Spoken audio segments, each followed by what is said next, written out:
Good morning, guys. It's Friday. Weekend.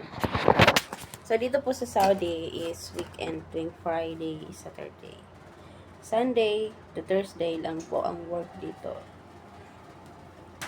So, dahil gising na yung alaga natin, kanina pa din naman na yun. At saka, okay na rin naman ako. Nakatulog din naman ako na maayos kahit paano. So, mag-ayos na rin tayo kasi bababa na ako. At saka, thank you ako kasi may kasama ako kahit paano. Merong magbabantay sa alaga ko.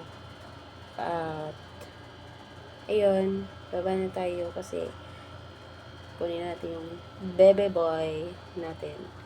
So, yun. Ako lang naman ang yaya ng baby boy na makulit at cute. Good morning, guys! Happy Friday to all!